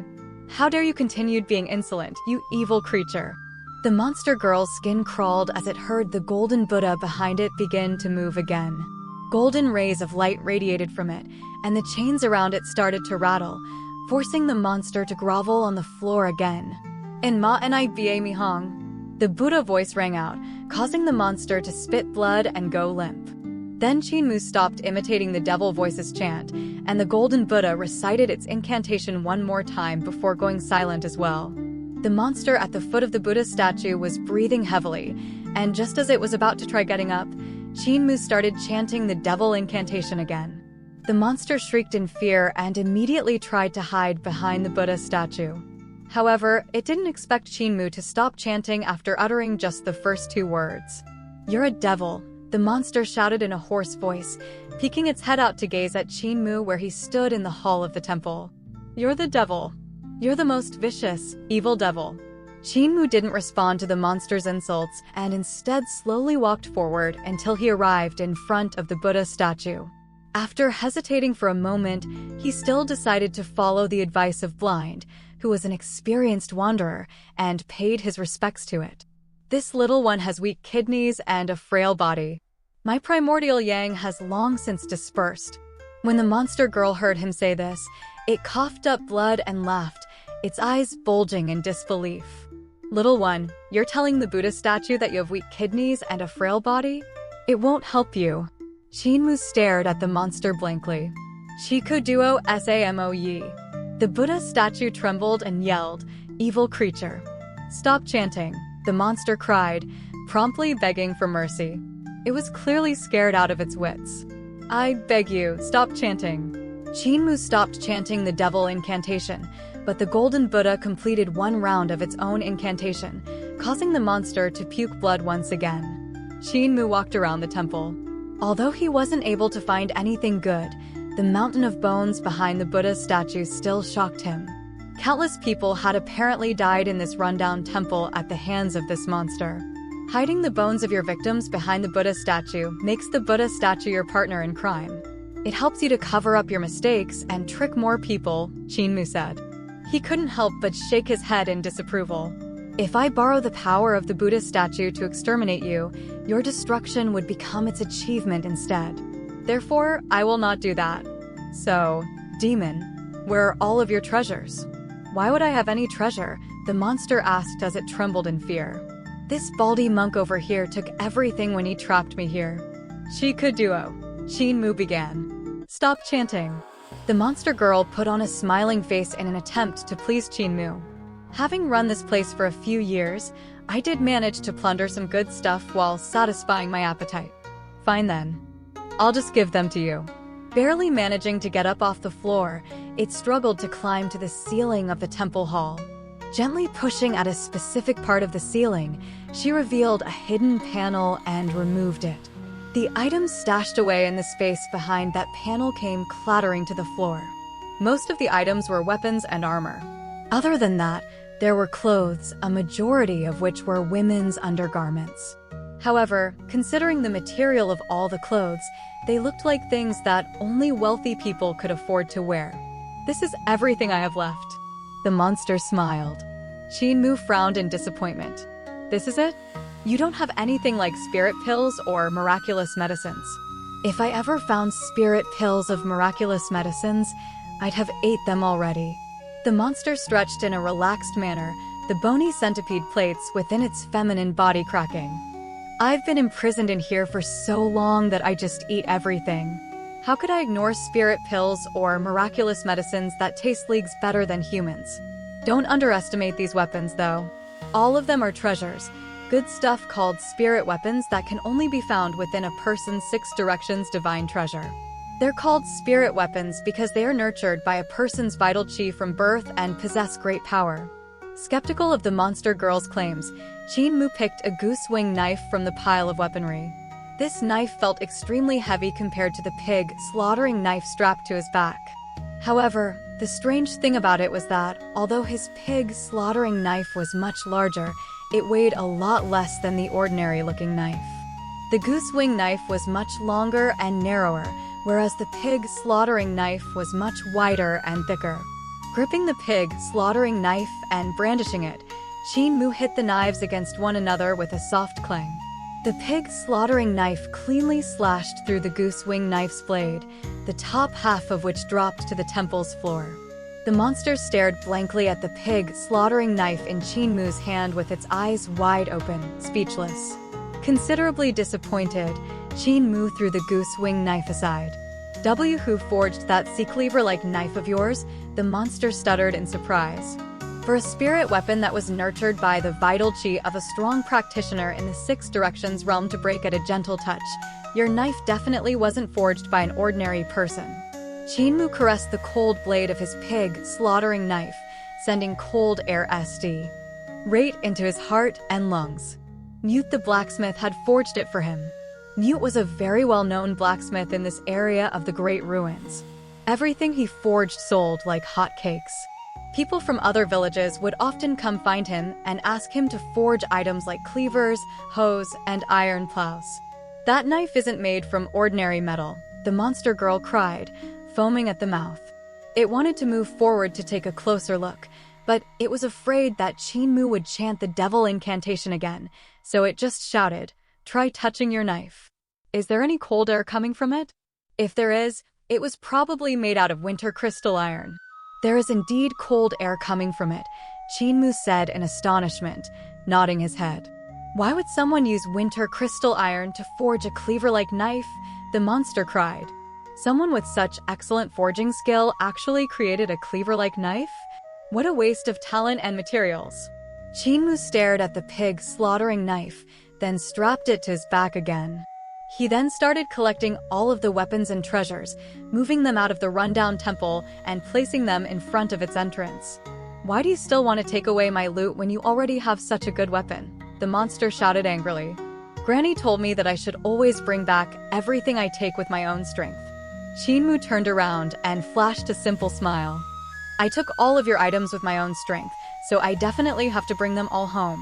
This infuriated the monster so much that it wanted to die. However, it was afraid of ruining things with Qin and could only watch as the boy moved all of the treasures it had painstakingly collected. Qin suddenly to look at the monster and asked, "Do you have anything like a cloth sack laying around?" "No." "Okay." Qin turned away again and went outside of the temple. The monster cautiously left the Great Hall and walked to the entrance of the temple. It could see Qin chopping at the bamboo trees in the surroundings. After a short while, he managed to use the bamboo he cut down to create a makeshift raft. Putting all of his loot onto the bamboo raft, he pushed off from the island and used a bamboo pole to maneuver back upstream. "Who raised such a horrible child?" the monster yelled, finally flying into a rage. "What is this world coming to? He even dared to ask me for a cloth sack to carry everything with. He makes me so angry I want to die." Chapter 19. Overlord Body Awakened. The oasis hundreds of miles downstream, Qin returned to disabled elderly village before night fell. He put down the bamboo basket filled with weapons in the village, and the villagers were inevitably astonished and crowded around with inquiries. Qin told them about his experience, causing Blind's complexion to slightly change, and cried out, "The temple on the oasis is a territorial-level strange beast, which is a very powerful demon who is adept at transformation. Her name is called Woman Wu. You actually ran to that temple and stole all her treasures back." Granny C also cried out, "That Woman Wu? I passed by the rundown temple once and beat her up because I saw that she had eaten too many people. In the end, she hid behind the Buddha statue. The Buddha was strange and wanted to subdue me, thus I did not beat her to death. There was something very weird with the Buddha statue. I had also met her before. She's a very powerful great demon who could rival strong practitioners of 7 Stars realm." Cripple asked, "Moor, how did you escape from Woman Wu's hands after stealing her items?" Qin Mu realized he couldn't keep it a secret anymore and told everyone about the devil language that he had learned from the vestige in the valley. He then explained how he used the voices of God, devil, and Buddha to subdue Woman Wu in its entirety. The villages were all stumped for words hearing Qin Mu's story. After quite a while, Old Ma finally let out a breath and said, young and promising. Cripple, Deaf, and the rest all nodded their heads and raised their thumbs in endless admiration. Woman Wu, the great demon having the strength of a strong practitioner of 7 Stars realm, actually got extorted and robbed by Qin Mu. How young and promising! Making all of them proud by not failing to live up to their teachings. Mu picked up a few weapons and gave them a few swings before shaking his head. He gave a few hand signs, which meant that the quality of these spirit weapons weren't that good and were useless. When tomorrow comes, I will go over to Border Dragon City and sell these spirit weapons. I will also get some spices, fabric rolls, and fine wine while I'm there. Granny C smiled. It's time to also sell my livestock. Qin Mu picked up his spirit. To Border Dragon City? He had grown up in disabled, elderly village since young and had only been allowed to go out recently. He had only heard of Border Dragon City and had never been there. We can't bring you there yet. You're still too young. Granny C shook her head. Qin Mu was disappointed and hesitated for a moment before gathering up his courage to confess. Granny C, Grandpa Ma, there is still one more thing. My overlord body has awakened. The surrounding fell silent. After a while, Old Ma, Cripple, Blind, and Granny C started to celebrate while Mute kept on yapping. Only Deaf did not see what Qin Mu had said and was confused at why these old fellows had suddenly turned crazy.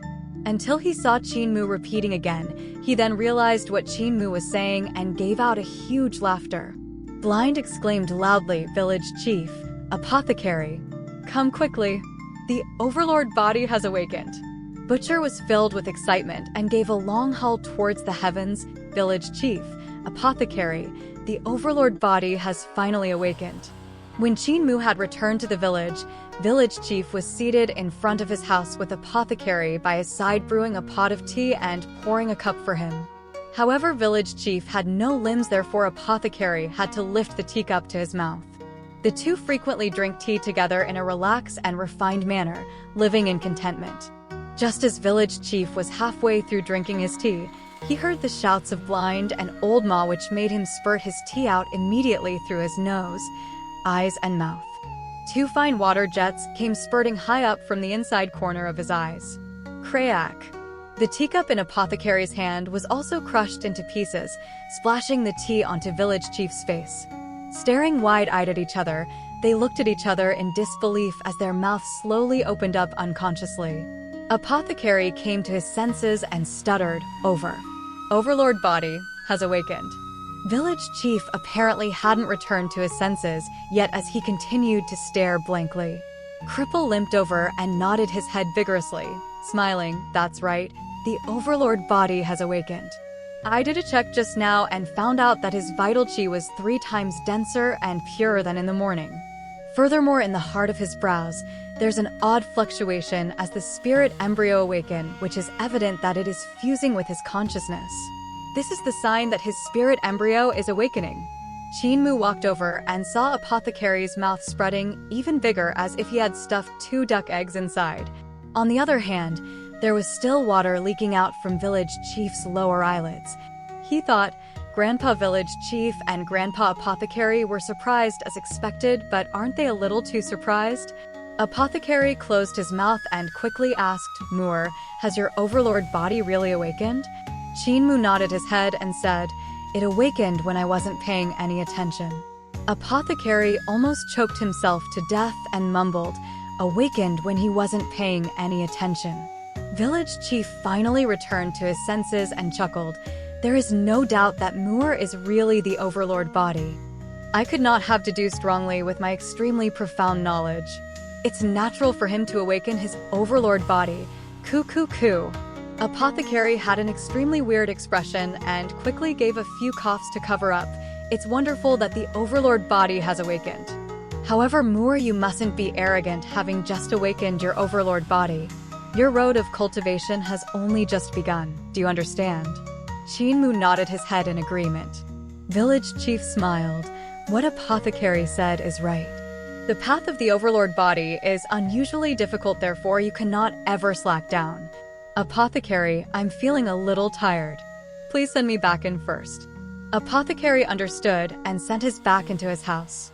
Inside the house, the two old men looked at each other in dismay, and Apothecary tried his best to lower his voice after quite a while. Village Chief, is Moore really the overlord body? Of course not. Village Chief said resolutely. Then how did he awaken? How would I know? The two old men looked at each other in dismay again and weren't sure how to explain Chinmu's phenomenon. After a while, Apothecary tried to ask, could a mortal body open the spirit embryo wall? Mortal body wall break? I haven't heard of that before. Chinmu would be the first. Village Chief suddenly smiled. Apothecary, maybe Chinmu would really become an overlord body and walk down an unordinary path. Isn't that what our goal was? Apothecary also smiled. Mortal body to overlord body. Moore had already awakened his mortal body, and the path of his overlord body has just begun. It's as if I can already see him taking out a dragon in one punch. Village Chief nodded his head and smiled. Exactly. We can't say for sure, but with his spirit and will, he might even go further than we did. The two old foxes laughed together and went out of the room again. Village Chief gave a cough and summoned Chinmu over to ask him how he had awakened his spirit embryo. Chinmu told him about how he had made use of the instant where the God voice, Devil voice, and Buddha voice were fighting and used his vital chi to break down the spirit embryo wall. With a blank look in his eyes, Village Chief mumbled, there is still such a way? He can't help but sigh with sorrow. Chinmu's opportunity was something other people could not imitate. To use the voices of God, Devil, and Buddha to fight each other combined with his guts to actually dare to take the initiative and learn the Devil language. Using the Devil voice to contend against the God voice resulted in such a coincidental opportunity. These actions were simply reckless, not knowing how to write the death word. Even if others happened to have this opportunity, they would probably die from the power within the voices of God, Devil, and Buddha before they even broke through their spirit embryo wall. Others didn't know the dangers lying inside, however, he was very clear about it. Was the power of gods and devils something a mortal could covet after? For a mortal, it was a road that led nowhere but death to covet the power of gods and devils. However, Chinmu precisely succeeded in an unfathomable way, making Village Chief more or less puzzled. However, what he didn't know was that Chinmu had been nearly killed by the battle between the God voice and the Devil voice. He was lucky that the jade pendant in front of his chest had protected his life. That was why he didn't die. Village Chief thoroughly checked Chinmu's advancement in his cultivation, revealing an expression of astonishment before covering it up and encouraging him, Moore, do your best in cultivating and don't disappoint us. Now that you have awakened your overlord body, you are a martial arts practitioner and no longer a little child. Chinmu solemnly nodded. At this time, the sky had already turned dark and the bonfire in the village lighted up. Old Ma and the rest started to barbecue strange beasts that they had caught in celebration for Chinmu. Granny C scampered over and grabbed Chinmu back. Village Chief, Apothecary, come over as well. Let's have a feast. You two can go ahead first. Apothecary and I will come right after you. After village chief saw Granny C and Qin Mu leaving, he said softly, "Apothecary, Muur's vital qi is extremely dense. Among the martial practitioners I have seen before in the spirit embryo realm, his cultivation is the greatest." Apothecary looked at the crowd celebrating around the bonfire and asked softly, "How dense is it?" "My cultivation during my spirit embryo realm was similar or maybe even weaker than him." Village chief said nonchalantly, "What I meant was the cultivation at the pinnacle of my spirit embryo realm, whereas he had just entered the spirit embryo realm and will still continue to grow." Apothecary's body trembled tremendously and looked at him in disbelief as he cried out, "To be on par with you while you were at your spirit embryo realm? What kind of existence are you?" How could he? But he precisely did that. Chapter 20. Human-Shaped Spirit Embryo. Village chief had a tranquil expression and smiled when his spirit embryo had not yet awakened. His vital qi cultivation was already stronger than those martial arts practitioners of spirit embryo realm, and even denser than mine when I was at his stage. Now that it has awakened, he will only become stronger. Striving to do his best for all these years, and with the countless blood of the four spirits that you people had nourished him with, it's reasonable to have this kind of accomplishment. Apothecary was still extremely shocked and muttered, "However, to be denser than yours back then, you were the... I am no more than a disabled elderly." Village chief cut him off and smiled. "You can't use me to measure the teenagers nowadays. My only concern now is how to allow Muur to unleash the full power of his vital qi, since his vital qi does not have any attributes. Let us go over now and not make them wait any longer." Apothecary's heart slightly jolted. The only reason why vital qi could unleash their full power was because of attributes. Without any attributes in Qin Mu's vital qi, it's only natural for him to be unable to unleash his full power. Even if he had awakened his spirit embryo and had a far denser cultivation than normal people, it was useless if he couldn't unleash his full power. As the two came to the bonfire, Def took out his iron ears and washed them in the wine before plugging them back into his ear holes. Pouring the wine into the bonfire, the fire immediately burned fiercely. Def smiled and asked, "Village chief, we had a test just now, and even though Qin Mu had awakened his overlord body, but he was still unable to unleash the power of his overlord body's vital qi. With your wide knowledge, you definitely know how to unleash the power of his overlord body's vital qi, right?" At this moment, Apothecary could feel the head of the old man beside him becoming 3 times bigger than usual.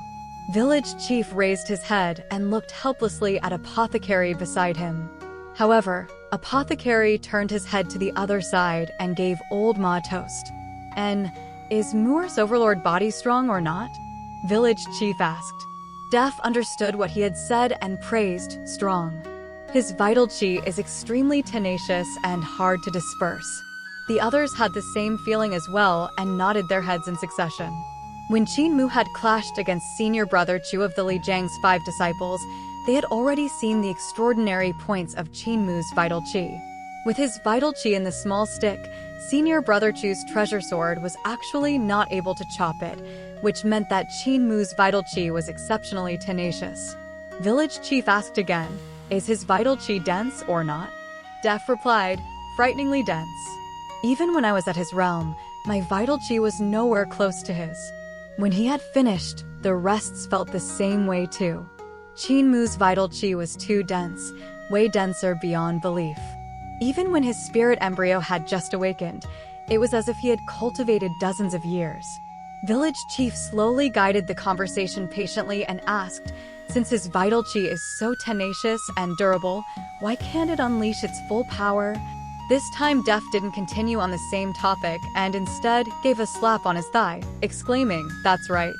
"Why is it so, Village Chief?" Village Chief almost choked to death by his answer and felt like Def had given him 2 stabs in his chest. Luckily beside him, Mute became excited and started dancing around and gesticulating as he nonstop. Mute is right. Def finally got it and said, "Muur's vital qi being so tenacious and dense yet is unable to unleash his full power. It means that the problem doesn't lie in his overlord body's vital qi. Our techniques aren't suitable for him. That's why he can't unleash his full power. The problem lies in us." As if a boulder was lifted from his shoulders, Village Chief wanted to give a sigh of relief just as Death asked again, "Here comes another problem. How can we unleash the power of his overlord body's vital chi? We are all clueless, so with your wide knowledge, what's your wise opinion, Village Chief?" Village Chief wished that he could grow arms and strangle him to death. However, he did know some reasons regarding the reason why Qinmu was unable to unleash the full power of his vital chi. The vital chi of the four great spirit bodies had their own properties.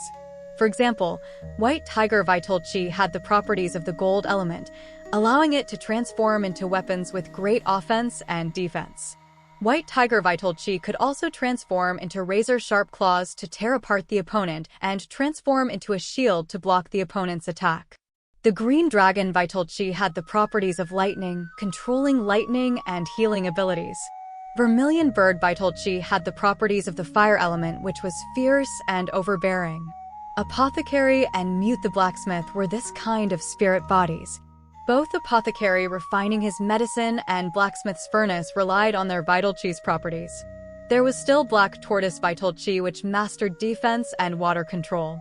There would also be water properties when their vital chi was exhibited. However, Qinmu's vital chi didn't have these properties, and that was why he could not unleash his full power. Even though his cultivation was strong, it didn't help him too much to increase his power. However, knowing the reason didn't mean that he knew how to solve it. "Moore, how does your spirit embryo looks like?" Village Chief inquired Qinmu. Qinmu described about the strange spirit embryo in his Spirit Embryo Divine Treasure, and stunned everyone around the bonfire as they looked at each other in surprise of the human-shaped spirit embryo. This was the first time in the world they had actually heard of something like a human-shaped spirit embryo. Qinmu was also slightly bewildered and asked, "Granny, Grandpa Ma, don't your spirit embryos look like how you look when you were kids?" Granny C shook her head and sighed, "Nope. No wonder you are the overlord body. Even your spirit embryo is different from ours. How envious." Granny's spirit embryo is a white tiger spirit embryo, a little white tiger. "My spirit embryo is the green dragon," Old Ma said. Deaf replied, "My spirit embryo is the black tortoise." Mute began gesticulating again, saying that his spirit embryo was the vermilion bird. Village Chief closed his eyes and went deep into his thoughts. The four great spirit bodies were gifted with their spirit embryo divine treasure innately opened and only required to awaken their spirit embryo in order to become a martial practitioner.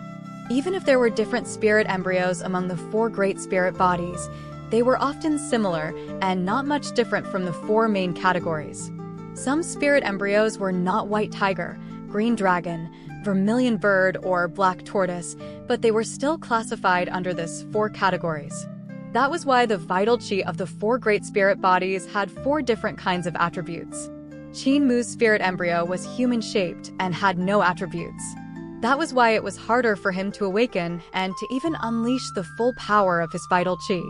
Village Chief was deep into his mind trying to find a method to activate the power of the overlord body's vital chi, but even with his exceptional knowledge, he still couldn't make up his mind.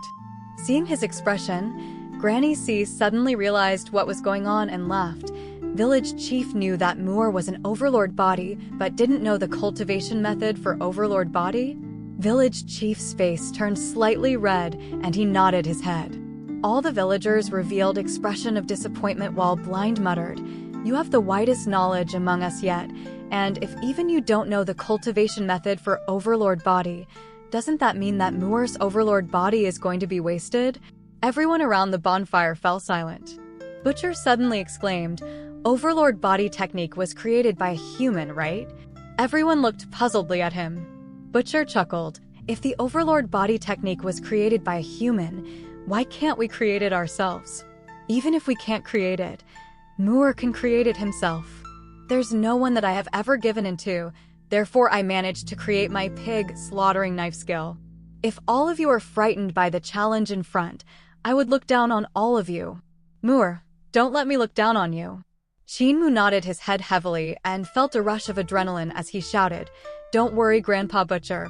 I will definitely not let you guys down." Butcher laughed loudly and patted him heavily on his shoulder. The rest also started laughing, causing the previously solemn atmosphere to vanish. Seeing the scene, the matter gnawing at village chief's heart unconsciously unknotted itself, and he laughed loudly, lying to them that Moor is the overlord body in order for them to have the motivation to live on made me bash my head into a brick wall by obsessively trying to cover up the lie. What I didn't expect was that they already had the motivation, and yet I am still here wrecking my brain out. With his worries resolved, he felt free both mentally and physically. Qinmu's arrival had motivated the villagers in disabled elderly village to live on and had also motivated him to continue striving. Looking at him, Apothecary revealed a smile. Village chief had not been so happy nor smiled like this for a long time. I feel that we definitely need to push the overlord body to its limits so that it would unleash the full power of its vital qi. Under the illumination of the bonfire, Butcher's face looked several times more sinister. One does not survive if he was never insane. Overlord body is stronger than spirit body, and its vital qi would definitely be stronger as well. The condition for his power to be unleashed would probably be stricter as well. That's why it definitely needs to reach its limits in order to force out its power. Cripple nodded his head. Moor's iron boots need to be thicker, and the amount of iron weights have to increase to force him to run even faster. Blind tapped his bamboo cane and said, his cultivation was much too relaxed previously. We'll need to up the tempo from now to be able to force out his potential. Old Ma replied, that's right. We'll also have to work way harder to force out his potential. Nuke gave a few hand signs and made a few noises. Qinmu felt very touched, yet he had a bad feeling at the same time. He was moved at how zealous the elderly were on the matters regarding him, but why did they have to add "force out" in all their sentences? Apothecary narrowed his eyes and entered the discussion. Supplement. We will continue to supplement him. Supplement him until his vital qi could unleash its full power. There are many rare and unique beasts and herbs in our great ruins which I could use to concoct spirit pellets and wonder medicines. My herb garden outside the village have all the various spirit herbs which are enough to supplement him until his skin would even leak spirit fluid out when you pinch him. Apothecary, it looks like it will cost you a king's ransom for this. Everyone laughed.